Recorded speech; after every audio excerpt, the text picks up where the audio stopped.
Krishna Chaitanya Prabhu Nityananda Jayapataka Swami Maharaj.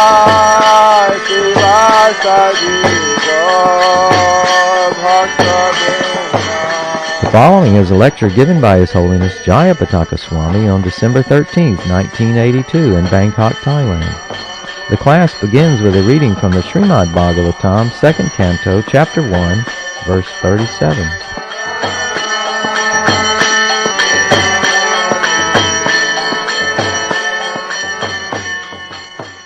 Translation of Canto 2, Chapter 1, Text 37. The Virat Purusha's face is the Brahmanas. His arms are the Kshatriyas. His thighs are the Vaishyas. And the Sudras are under the protection of his feet. All the worshipable demigods are also overtaken by him. And it is the duty of everyone to perform sacrifices with feasible goods to appease the Lord.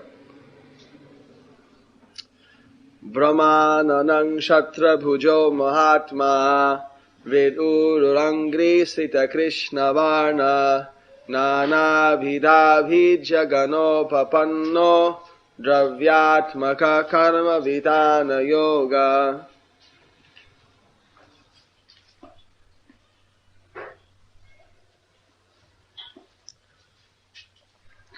So,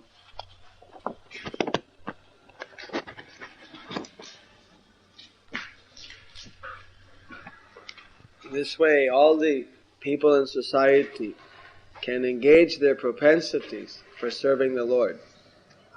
As Prabhupada has mentioned here, intelligent class of men or brahmanas may give direction for such sacrifices in consultation with the previous acharyas. The brahmanas are those persons who are trained to advise the rest of society how to perform sacrifices, how to serve Krishna. Not that they do so by their own imagination, but they do so taking consultation with the advice of previous acharyas. In this way, the sacrifices are all perfect.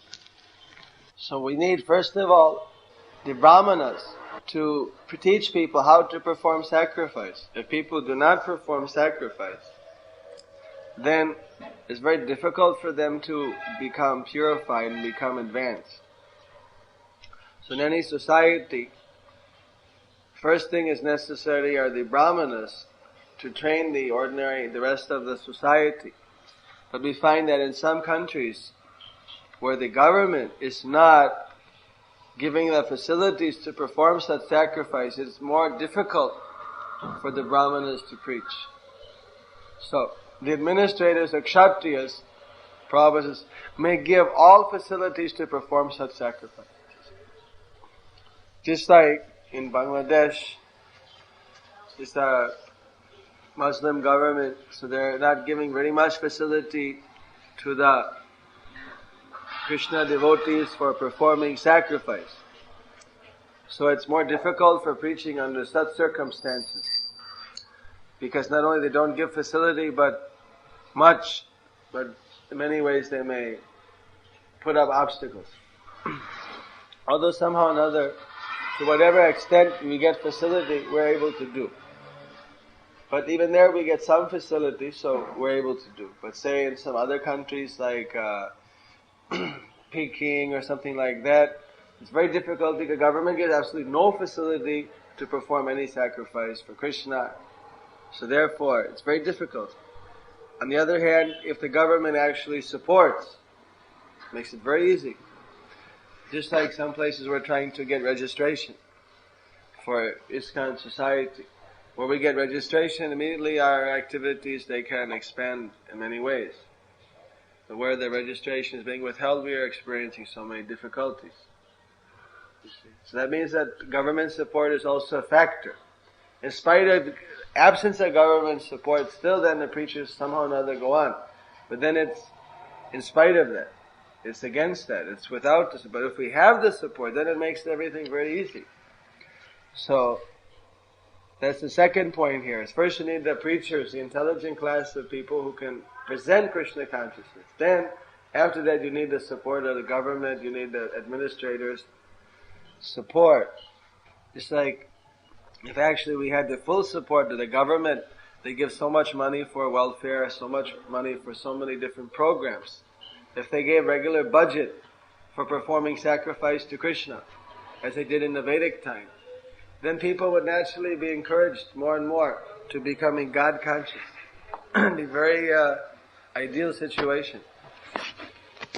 Even in America, they give 100% tax exemption for religion. So even though the government otherwise doesn't involve itself, they take a handoff policy. Still, indirectly, they're helping by giving the tax exemption. In India, if a donor gives money to a religion, he doesn't get any tax exemption. So indirectly, the government fining the person to give to his religion. Because if he gives to the religion, he has to again pay income tax on that. That means not only is he taking out from his pocket, giving to the religion, but also again he has to pay tax on that to the government. So that's like paying a fine. So it discourages people from giving for religious purposes. So that's why we've seen that in India the religious practices are going down as compared to the time when the British were there, when all the kings and jamindars, they would make money and they would give a lot of donation for religious functions. Even a Mohammedan ruler at that time would also give money for the Hindu function. And even a Hindu ruler would give money for a Buddhist or for a Mohammedan function. It was very open. And so in this way, all the religious institutions were flourishing. As soon as the democratic government came in, all these landlords, kings, rajas, nawabs were abolished. Then the government took sectarian. We don't favor any religion. Then at that point, everything went down. Now, those same royal families are coming to us and begging us to please take over our temples. We cannot maintain anymore. One is working in the bank, one is to open a factory, one is here. They're all scattered. There's no one to look at the temple. They have some property, their old royal property. Everything is taken away except for the deity house and a little land around the temple, stuck off in different parts of the country, as they were managing all the little princely states. Now there's no one to see for the religious activities. So this is right before our eyes. In the last 30 years we could see how, due to lack of administrative support, how the religious enthusiasm of the people was now. First, the Brahmanas lost. Second, administration was somehow or another keeping it going. When they left, then it was that much harder for the Brahmanas, who were not that enthusiastic to begin with. There was no one to support the Brahmanas, then they came down. And now, then, the only other thing here, next point, is that the Vaishyas, the Vaishya or mercantile community who produce such goods, may offer them for sacrifice. So, Vaishyas, generally speaking, they're always very active in making money and making goods and making various kind of production. You see, they're completely absorbed in this mood of production. So, especially if the government and Brahmanas are favorable, if the government and the preachers are encouraging them, then the mercantile community, they can give the products of their hard labor, of their business enterprises for propagating Krishna consciousness. So Prabhupada is saying here, not only they should give ghee, clarified butter, but they should give the manufactured items, Sony tape recorders, PA systems, cars, whatever it may be they're producing, Boeing jets. They should give what they're producing. Not only that, they should take some butter, here you go. Take some chapati. But here, whatever they're producing, all these big companies, all the big Japanese firm, Mitsubishi, etc., etc., they should all be giving some percentage of their products. Alright, these products you take for propagating God consciousness all over the world. Just like they're giving under United Nations Food Organization, under UNESCO, so many things are being given for, just like Swedish government gave $20 million to an African country to buy nets to put over the orange trees so that the birds would not eat the oranges. You see. Things like this. They're spending so much money. So then that instead they use the nets to catch fish. Anyway, that's another thing. The point is that they have so much money, the government is taking that money from the mercantile community. And they don't know what to do with it. So they're using so many ideas. One story happened that in Japan they sent one whole shipload of tractors and everything to Bangladesh. And this is a donation to Bangladesh. They can use the tractor for plowing and everything like that. But then Bangladesh government said that you have to pay the duty. Then only we'll accept. They said, we're giving you the thing, why do you have to pay duty? You take it and you can do whatever you like with it. You see. They said, no, you're giving us, that's alright, but who'll pay the duty? So we're giving you our duty. You take it. It's the government. You can do what you want. No, you have to pay the duty. So for 1 year, the ship was just tied up. So finally, the Japanese government got so fed up that they pulled their ship out of the dock, and right in the bay, outside the dock, one by one, they threw off all the tractor, all the bulldozer, right in the ocean there, just in front. Here, you take it. We don't want. And they went off.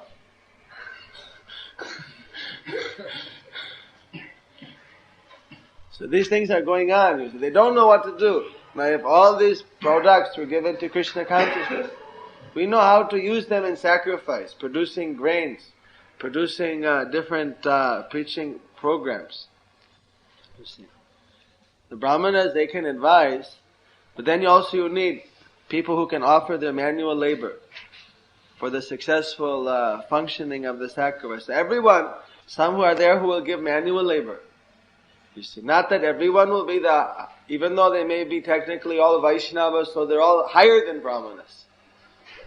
You see, but some will be there for using their brain how to perform sacrifice. Some will be there administrating, some will be there producing the products, making the money, and some will be there, they'll be able to just do the manual labor.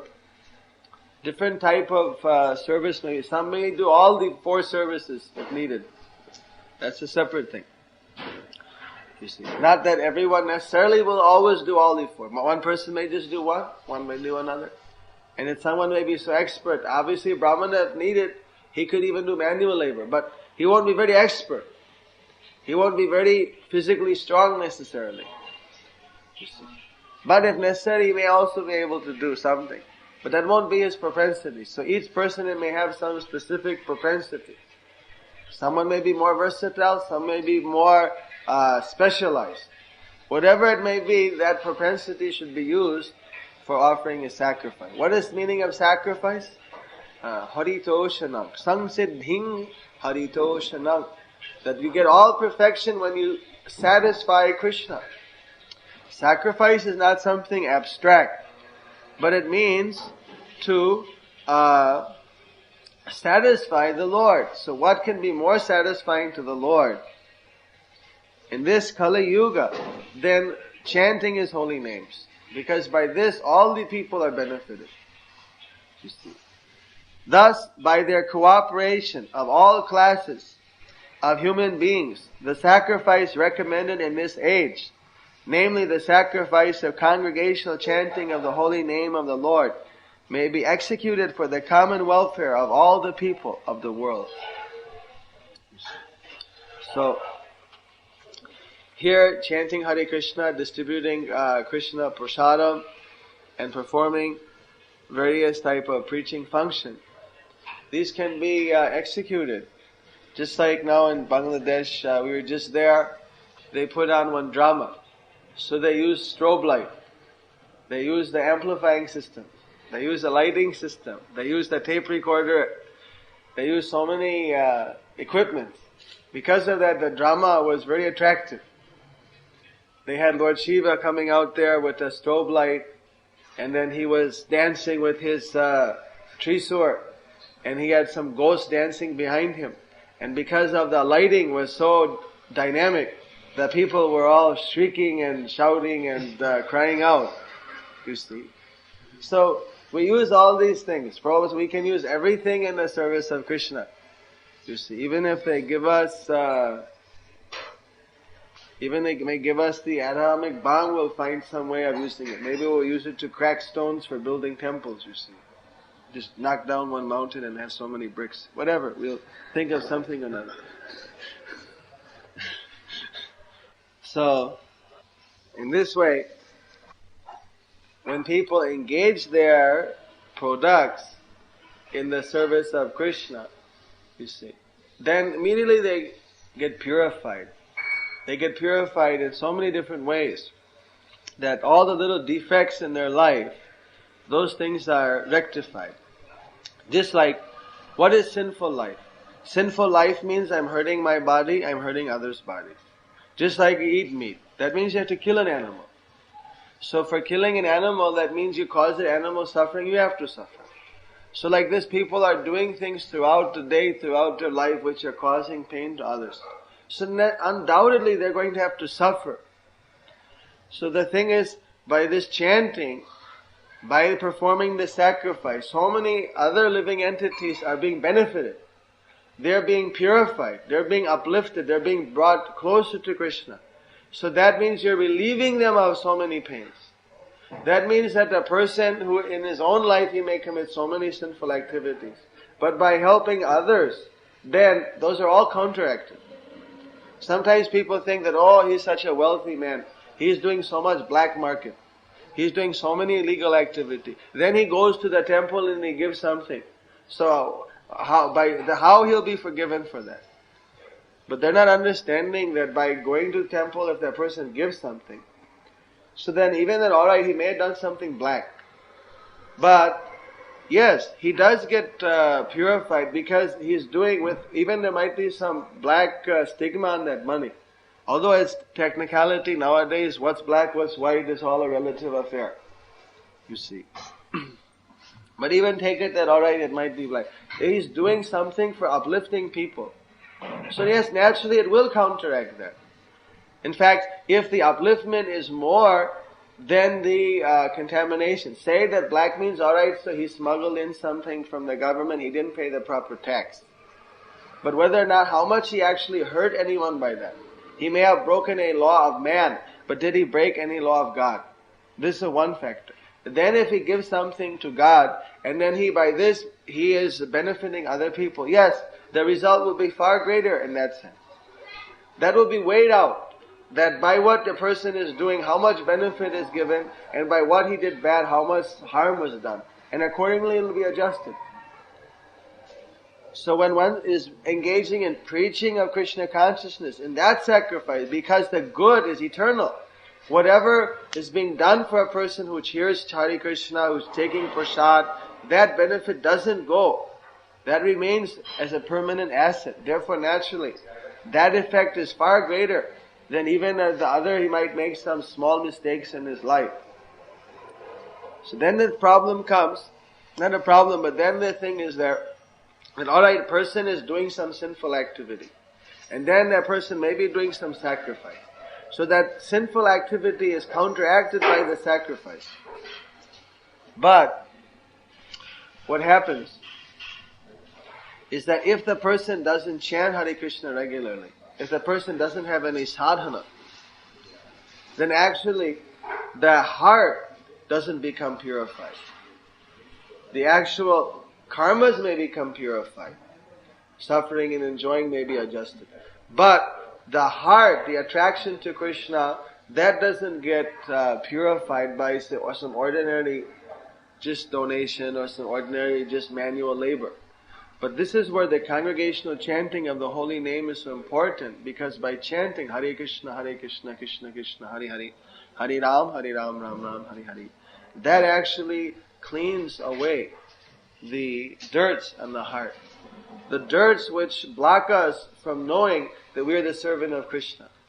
Just as in Bhagavad Gita it says, Bahunam janmanam ante ganavang mang prapadyante vasudeva sarvamiti samahatma sadurlabam. That great Gyanis, great yogis, even after many, many births, only they're able to understand that Krishna is everything. Then they can understand, I am the servant of Krishna. But by this chanting of Hare Krishna, one becomes purified so quickly that anywhere in the world, by chanting, people can very quickly come to understand, yes, I am the servant of Krishna. So by understanding they're the servant of Krishna, then it's very easy for them to make further advancement. That's a very big hurdle.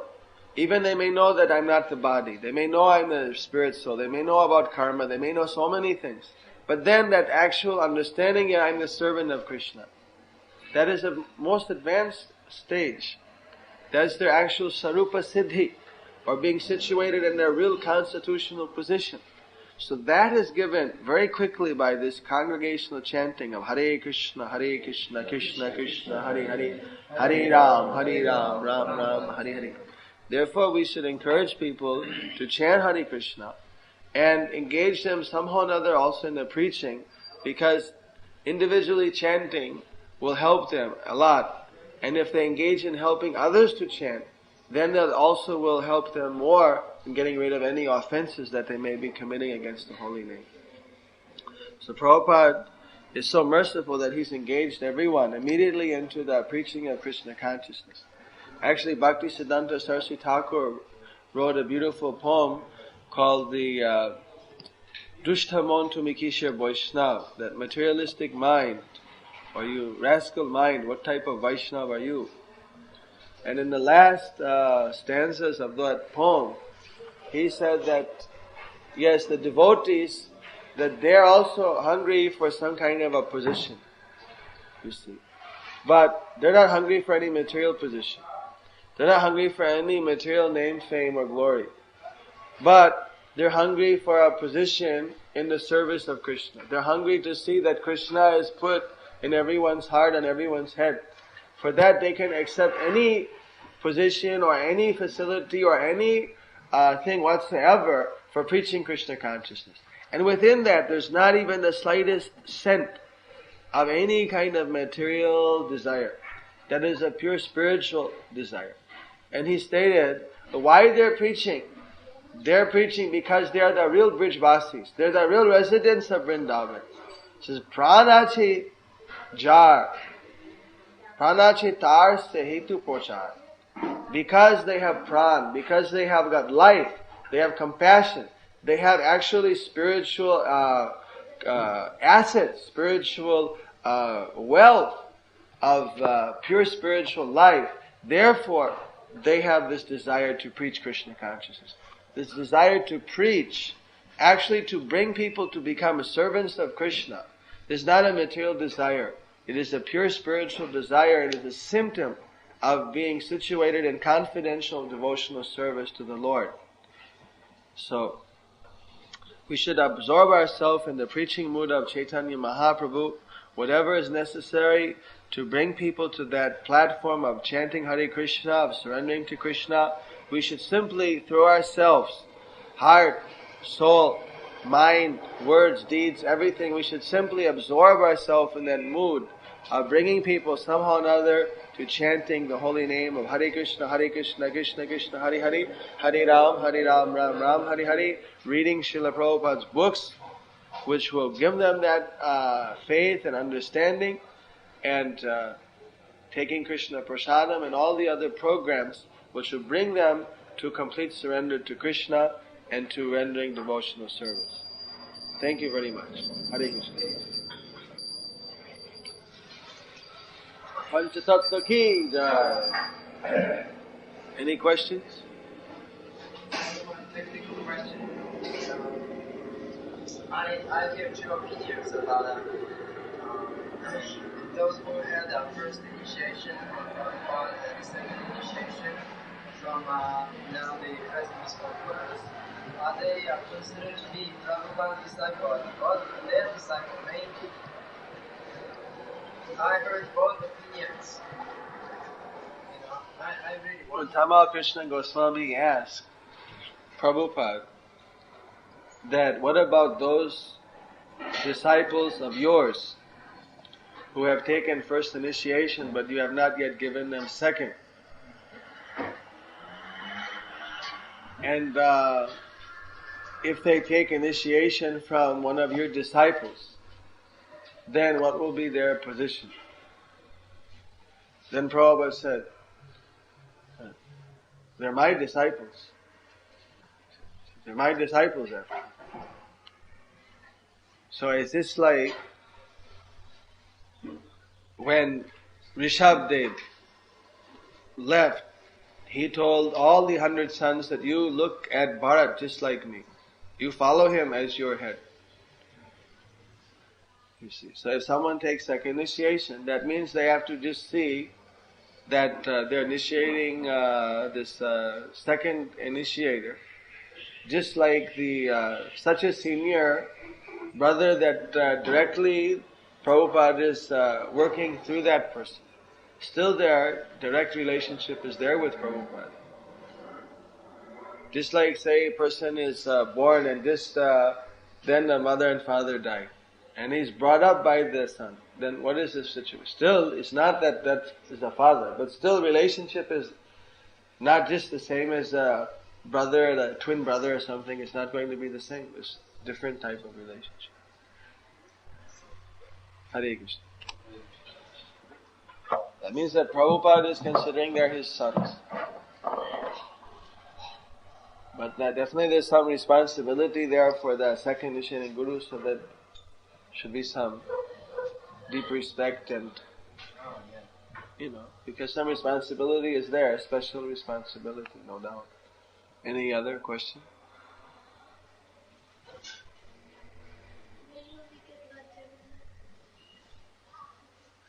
He's saying that we're supposed to get right away. So, Prabhupada Vishnu Maharaj is going to go to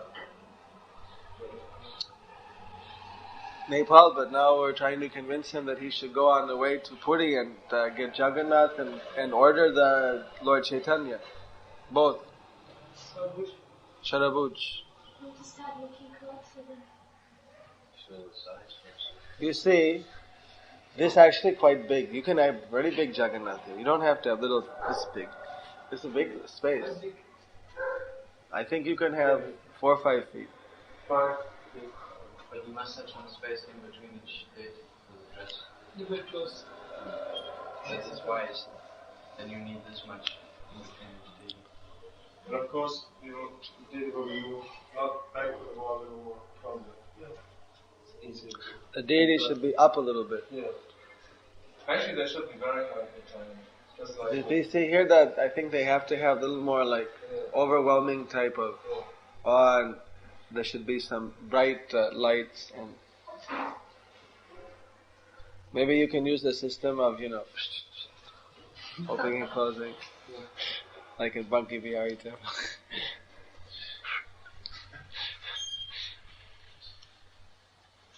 And just now you were saying that there will be one more deity of Sarvuch in bronze For Utsav deity, you could have a small sharabush in front. That could be wood or brass, but brass is easy for bathing and everything. Sharabush, 6-armed Lord Chaitanya will be here. Rama, Krishna, and Chaitanya. Prabhupada recommended in Hong Kong or in China that for Chinese people it should be 6-armed Lord Chaitanya. They need the mercy of Lord Chaitanya, but the 6 arms will be very. I think even in Thailand, our best customers are the Chinese Thais anyway. And in any case, it's all similar. But here also, because Ram is very prominent in so Sharabuj Chaitanya with Ram, Krishna and Lord Chaitanya must be very appropriate. Many people have shown Narayan Devis in the altars. In fact, you could have the small brass ones made here and then have them for sale that people can worship in their house. Yes. Yeah, but they're talking.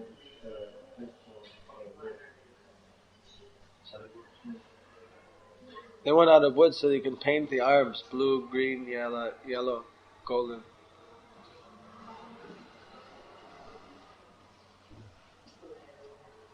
Actually, Lord Chaitanya can be quite big. And you can have the paraphernalia, real leather. Yes, real paraphernalia. What about Prabhupada's murti?